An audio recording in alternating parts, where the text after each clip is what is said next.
Bismillahirrahmanirrahim. Assalamualaikum warahmatullahi wabarakatuh. Selamat pagi dan salam sejahtera untuk kita semuanya. Sahabat sehat Rumah Sakit Dr. Karyadi, kembali kami menyapa di IG Live RS Karyadi dengan saya selaku host pada pagi hari ini, Wiwit Widiantri Perwiranto.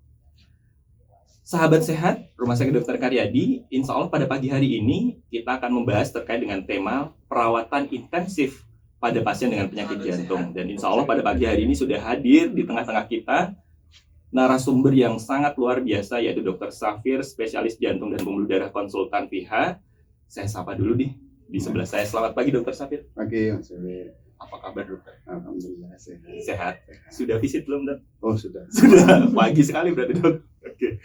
Oke, sahabat sehat dan teman-teman Rumah Sakit Dr. Karyadi, pada kesempatan kali ini insya Allah kita akan membahas terkait dengan perawatan intensif di Rumah Sakit Dr. Karyadi. Sebelum kita mulai diskusi dengan Dr. Safir, izinkan kami untuk menyapa teman-teman sahabat sehat.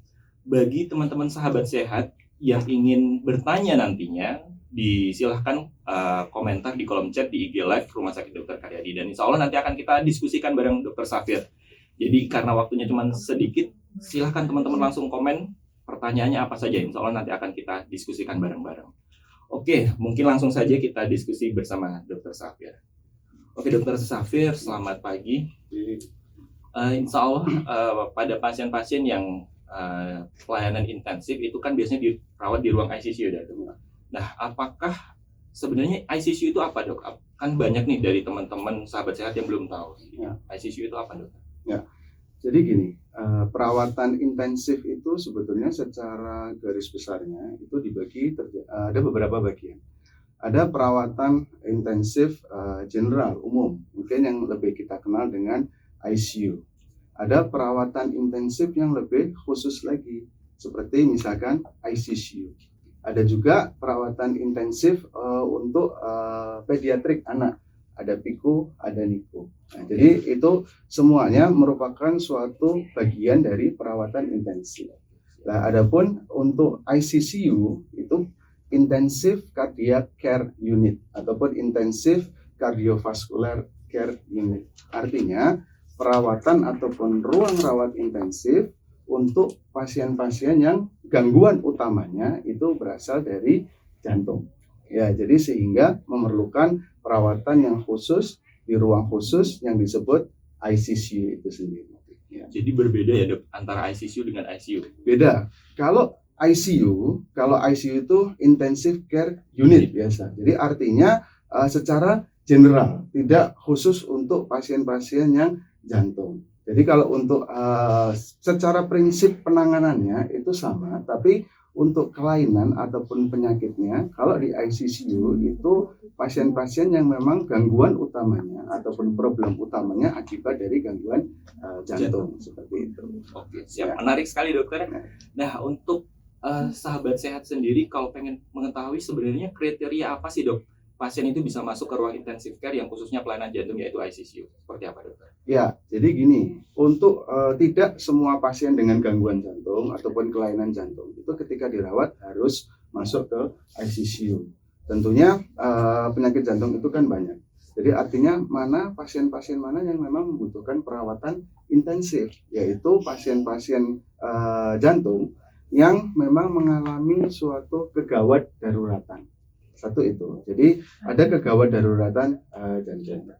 Yang kedua, pasien-pasien jantung yang memang membutuhkan perhatian ataupun pengawasan yang khusus, yang mana itu tidak bisa dilakukan di ruang perawatan biasa. Kemudian, pasien-pasien jantung yang pasca dilakukan tindakan yang sifatnya itu emergensi ataupun tindakan elektif tapi besar tindakannya seperti operasi dan lain sebagainya. Kemudian yang berikutnya lagi pasien-pasien yang membutuhkan support obat-obatan tertentu, support alat-alat tertentu yang mana itu tidak bisa didapatkan dari ruang perawatan biasa. Sehingga kelompok pasien-pasien tersebut itu membutuhkan perawatan khusus di ruang rawat intensif ataupun ICCU.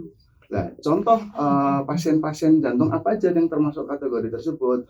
Satu, pasien pasca serangan jantung. Ya, ini membutuhkan pengawasan khusus di ruang ICCU.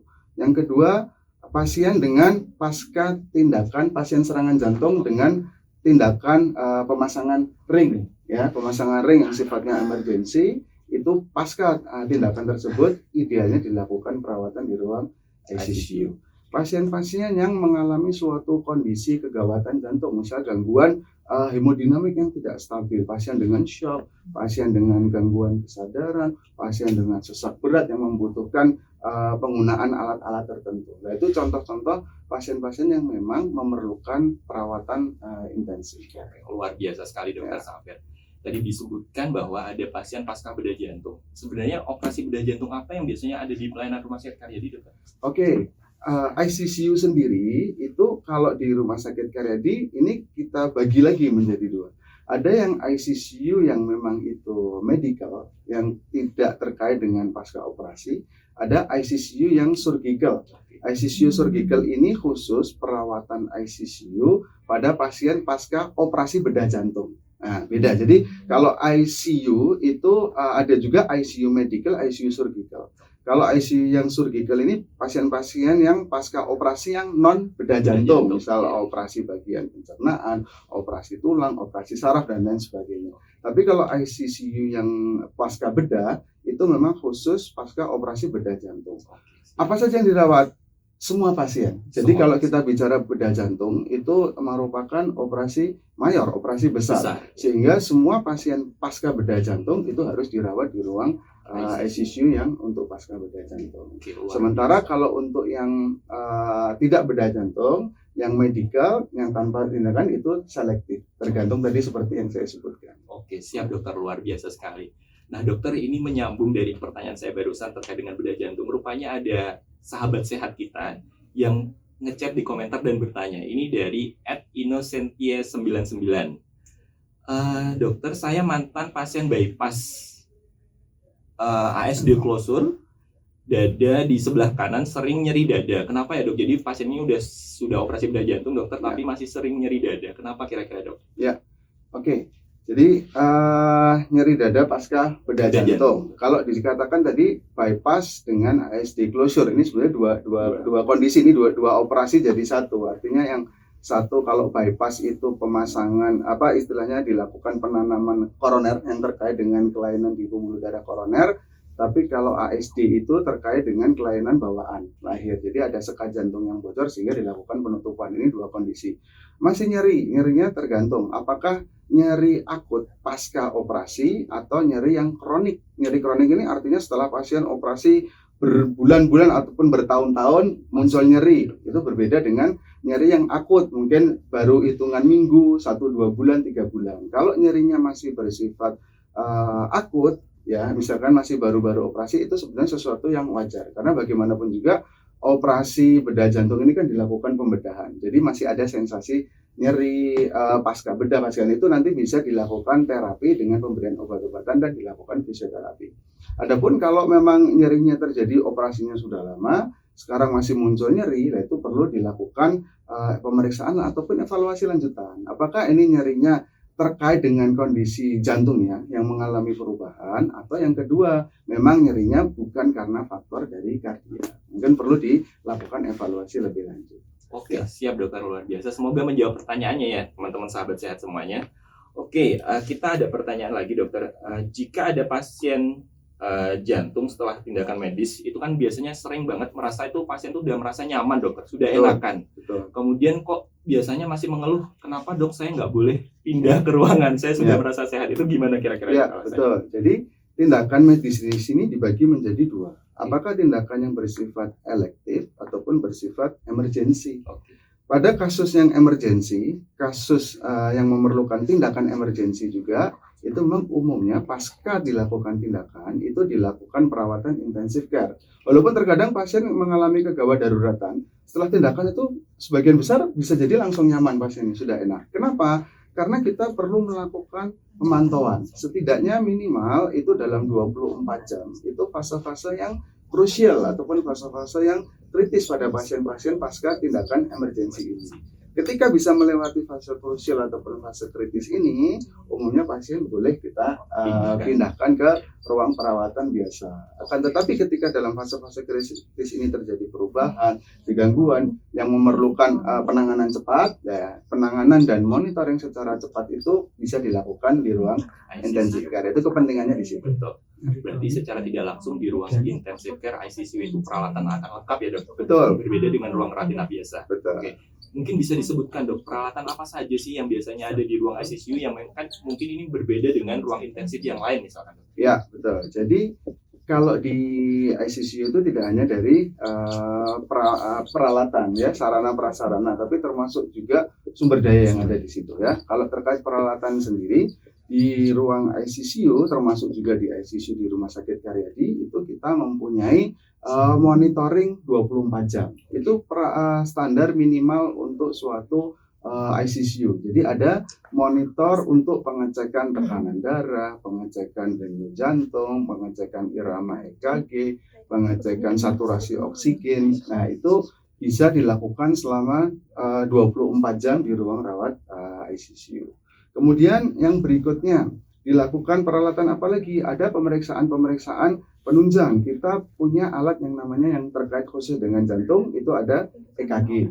Ya, EKG bisa digunakan kapanpun sewaktu-waktu. Yang berikutnya ada perlengkapan ataupun peralatan yang namanya ekokardiografi. USG jantung, betul. Ekokardiografi ataupun USG jantung ini juga tersedia di ruang ICU di Rumah Sakit Karyadi dan bisa digunakan sewaktu-waktu. Ketika pasien terjadi perubahan kondisi, kita bisa melakukan pengecekan segera. Yang mana itu sangat terbatas ataupun sangat kesulitan kalau seandainya pasien di ruang rawat biasa. Yang berikutnya ada pemeriksaan dengan ronsen portable. Jadi ketika pasien membutuhkan ronsen yang segera, bukan pasiennya yang didorong, tapi alatnya yang datang. Jadi artinya memang itu perlengkapan yang tersedia. Perlengkapan yang lebih advance lagi apa? Perlengkapan misalkan dengan alat pacu jantung, itu tersedia juga. Perlengkapan pasien yang membutuhkan sampai seandainya dilakukan kayak seperti cuci darah yang kontinu, itu juga tersedia di ruang CRRT, itu tersedia di ruang rawat intensif. Ataupun kalau ICU itu ada levelnya, level 1, 2, 3 dari ICU yang sederhana sampai yang kompleks. Nah, di Rumah Sakit Karyadi ini ICU-nya sudah level 3. Artinya untuk secara sarana prasarana maupun sumber daya itu memang sudah yang kompleks yang paling tinggi. Jadi sehingga kita mengupayakan memfasilitasi apa yang memang dibutuhkan untuk demi kesembuhan pasien. Oke, luar biasa sekali, Dokter. Jadi teman-teman sahabat sehat, jangan ragukan lagi bahwa intensive care yang ada di ICU Rumah Sakit Karyadi ini memang sangat luar biasa. Kompleks sekali peralatan yang kita punya. Oke, ini ada lanjutan pertanyaan dari teman-teman yang komentar di kolom IG chat RSDK. Dok, ini sama, menyambung yang tadi dari Mbak @inocenteye99. Nyerinya kronik, dokter, dan setiap kontrol itu diberi obat pengencer darah. Nah, itu sebenarnya buat apa sih, Dok? Apa sih make sense-nya? Jadi kok dikasih obat pengencer darah dengan pasien nyeri dada? Ya, betul. Jadi kalau tadi dibilang itu bypass itu artinya ada penyumbatan di pembuluh darah koroner. Yang mana walaupun pasca operasi bedah jantung ataupun bypass ini untuk membuka sumbatan, jadi dibuatkan jalur baru lewat jalur pembuluh darah yang baru sehingga alirannya bisa lancar. Tapi untuk maintenance-nya itu tetap membutuhkan obat-obatan pengencer darah dan itu memang jangka panjang. Satu itu. Yang kedua, pengencer darah juga diberikan pada pasien-pasien pasca operasi bedah jantung dengan kelainan katup, ganti katup ya. Jadi operasi bedah jantung itu banyak, tidak hanya bypass tapi juga ada katup ya. Jadi kalau ada problem di katup yang memang mengharuskan sampai tindakan operatif, itu paskanya karena ini katup mekanik, katup buatan untuk mempertahankan supaya katupnya bisa bekerja dengan baik, supaya tidak ada sumbatan di katupnya tersebut, tidak ada jendalan darah, itu kita berikan juga obat-obatan pengencer darah. Jadi seperti itu. Ya. Oke, siap, luar biasa. Semoga menjawab ya teman-teman sahabat sehat yang sudah bertanya di kolom komentar. Oke, dokter, tadi saya sambung lagi di ruang ICU. Kalau di ruang ICU tadi kan kita sudah membahas peralatan. Kemudian siapa saja, Dok, yang memberikan pelayanan asuhan terhadap pasien tersebut? Apakah cukup Dokter Safir, misalkan Dokter Safir sebagai penanggung jawab ruang ICU, atau ada yang lain, Dokter? Ya, jadi gini. karena memang ICCU ini ruang perawatan khusus, sehingga tadi saya bilang diperlukan sarana dan prasarana serta sumber daya pendukung yang memang khusus juga. Jadi tidak semuanya bisa merawat pasien di ICCU. Artinya memang ICCU ini ataupun perawatan intensif secara umum itu membutuhkan keterampilan dan keahlian khusus. Ini dari sumber dayanya. Sumber daya di sini siapa? SDM-nya. Tidak hanya dari dokter. Dokter yang merawat pun itu kalau di ICCU dokter jantung tidak hanya sebagai dokter jantung secara umum, tapi dokter jantung yang memang majoringnya ataupun konsultan di bidang cardiac intensive care di perawatan intensif. Selain itu siapa lagi? Perawat sendiri bukan perawat yang perawat secara umum, tapi memang perawat khusus. Memang perawat yang memang konsentrasinya di ruang rawat intensif kardiovaskular, dan itu pun ada pendidikan dan pelatihan khusus karena memang ditugaskan untuk merawat kondisi-kondisi pasien yang seperti itu, berbeda dengan yang secara umum seperti itu. Kemudian tidak hanya dokter dan perawat, karena ternyata di ICCU membutuhkan teamwork. Jadi kita bekerja secara teamwork. Ada apa? Ada tim nutrisionis, tim gizi, ada tim dari farmasi, ada tim dari rehabilitasi, ya, ada tim dari radiologi, ya. Jadi artinya ketika pasien dirawat di ICCU itu secara komprehensif perawatannya, walaupun ada leader. Lah leader di sini umumnya kalau di ICCU ya dokter jantung konsultan intensif care. Tapi kalau nanti ada lagi di ICU, kalau di ICU gimana? Sama sebetulnya teman di ICU konsultan intensif care, umumnya bisa anestesi ataupun bagian lain yang memang mempunyai keahlian di bidang perawatan intensif. Oke, luar biasa sekali dokter. Jadi memang SDM itu memang harus kita kelola dengan baik. Jadi tidak semua bisa memberikan asuhan keperawatan atau asuhan pelayanan medis kepada pasien di ruang intensif care. Oke, ini ada pertanyaan lagi dari sahabat sehat kita, dari @Vita Lopez. Pasien takikardia pernah kambuh dan sesak. Apa boleh pakai obat Seretide? Karena sering cemas, takut sesak napas. Ya. Gimana dokter itu? Ya, oke. Jadi kalau gini, cemas, sesak ya, mungkin kalau cemas bisa bertambah sesak ya. Jadi artinya kalau takikardi, sesak itu satu paket biasanya. Ketika kita sesak nafas, umumnya dari jantung juga meningkat ya. Jadi takikardi itu ada peningkatan denyut jantung yang tidak normal ataupun tidak wajar. Seretide ini sebetulnya tergantung sesaknya karena apa dulu. Kalau sesaknya itu karena gangguan dari jantung, dan ini harus dipastikan dulu. Jadi tidak semua sesak dikasih obat-obatan kayak inhaler ataupun seretide. Kalau ini terkait dengan mungkin ada riwayat asma, ada riwayat dengan gangguan paru, ataupun memang obat tersebut diberikan oleh dokter yang memang mengetahui kondisi pasien. Kalau sesaknya ini lebih karena faktor paru-paru ataupun yang terkait, itu bisa diberikan obat tersebut. Tapi ketika sesaknya ini karena suatu kondisi jantung, ini umumnya pendekatannya berbeda. Jadi tidak selalu bisa jadi dikasih itu, loh kok nggak berkurang. Sementara mungkin dengar dari temennya, dengar dari siapa, dikasih ini kok enak kok. Itu ternyata kelayanannya berbeda. Jadi kita tidak bisa menyamakan walaupun keluhannya sama, sesak. Secara umum sesak. Tapi sesak ini kenapa dulu nih? Karena jantung kah? Karena paru kah, ataupun malah karena psikosomatis, karena cemas, karena ini. Ya, jadi memang ini harus diidentifikasi dulu. Oke, luar biasa dokter. Semoga menjawab pertanyaan dari sahabat sehat. Jadi sahabat sehat harus membedakan apakah sesaknya itu benar-benar karena jantung atau memang karena kondisi yang lain. Kayak tadi yang disampaikan oleh dokter Safir karena parunya misalkan, dan atau karena asma memang sudah terbiasa dengan inhaler seperti itu. Oke, lanjut pertanyaan lagi, dokter. Kalau di ruang intensif care atau di ICCU ini, apakah keluarga pasien itu boleh menunggu pasien? Ya, benar. Biasanya kan karena hubungannya dengan cemas. Iya, betul. Jadi begini, memang ketika pasien dirawat, jadi gini, pasien yang dirawat di ruang ICCU atau intensif care memang pasien yang membutuhkan perhatian khusus, membutuhkan pengawasan khusus, membutuhkan mungkin tindakan-tindakan khusus tertentu, ya. Dan pasien ini diusahakan kondisi senyaman mungkin, ya, baik itu dari segi pasiennya ataupun dari segi ruangannya, termasuk juga fasilitasnya itu kita buat senyaman mungkin demi kenyamanan pasien dan kesembuhan pasien. Nah, memang karena pasien ini memang pasien khusus membutuhkan pengawasan dan pemantauan, ruang intensif itu tidak bisa seperti ruang rawat biasa. Jadi artinya tidak bisa ditungguin selama 24 jam. Terus gimana kalau keluarga mau nunggu nih dok, loh ini kan keluarga saya, ini saya. Kita perbolehkan, tapi ada yang namanya jam besuk. Nah, biasanya di ruang rawat intensif itu ada jam besuk, tidak 24 jam. Karena kenapa? Biarkan pasien istirahat. Karena nanti kalau dilakukan intervensi dan lain sebagainya itu pasti mungkin kalau ada keluarga di situ, ada ini di situ, tentunya berbeda juga, ya. Artinya pasien diberikan kesempatan untuk istirahat sehingga kami yang dari pengelola medis ini bisa melakukan suatu yang lebih optimal. Diberikan waktu jam besok, ada yang dalam 24 jam itu 2 kali pagi dan sore, ada juga yang sore saja, tergantung kebijakan dari rumah sakit masing-masing. Intinya boleh, tapi tidak boleh ditungguin selama 24 jam. Juga resiko, kalau ditungguin 24 jam, resiko apa? Resiko ke pasiennya. Karena ketika ada penunggu dari luar, itu bukan berarti 100% aman. Ketika dari luar ini 24 jam di situ, mungkin kondisi luar masuk ke dalam membawa kuman dan lain sebagainya.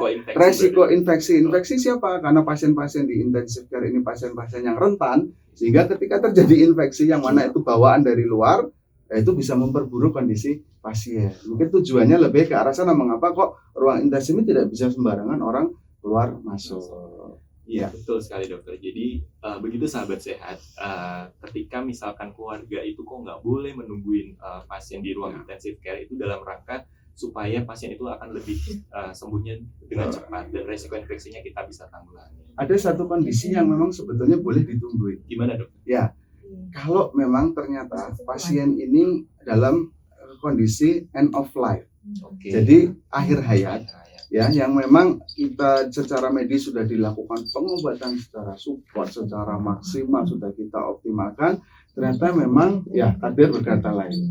Ya, itu ada, kalau memang pasien yang dalam kondisi tersebut, itu umumnya justru malah keluarga kita panggil, kita kasih suruh masuk untuk mendampingi. Mungkin kalau bagi yang beragama Islam bisa dilakukan mungkin doa bersama, ataupun mungkin dibacakan ayat-ayat Al-Quran dan lain sebagainya, ataupun mungkin yang beragama lain bisa melakukan ritual sesuai dengan keyakinan dan kepercayaan masing-masing. Nah, itu pada kondisi-kondisi pasien yang memang seperti itu kita berikan kelonggaran untuk bisa ditungguin keluarganya, walaupun tidak mungkin 5 orang, 10 orang tidak, tapi biasanya bergantian. Itu kita perbolehkan untuk seperti itu.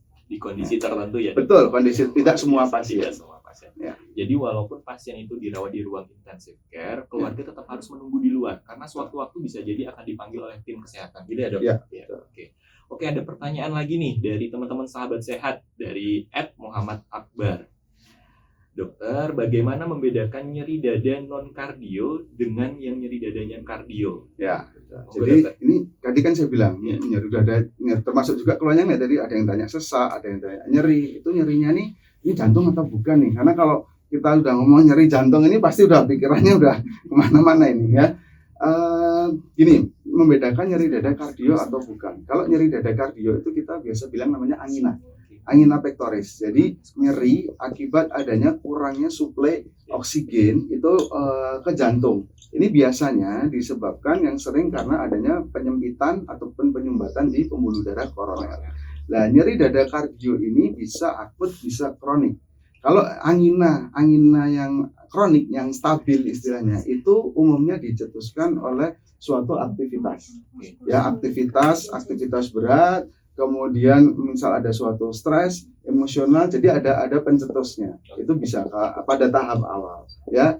Dan tipe nyerinya umumnya nyeri terasa dada ini terasa tidak nyaman, terasa berat, terasa seperti ditekan. Jadi tipe nyerinya lebih nyeri tumpul, dan itu di lokasi dada bagian tengah agak ke kiri. Terkadang disertai penjalanan, betul. Disertai penjalanan kemana? Yang sering ke bahu kiri, ke leher, bisa juga ke daerah ulu hati, ke punggung. Nah, itu nyeri-nyeri seperti itu. Dan umumnya nyeri karena kardio ini ketika buat istirahat dia bisa berkurang.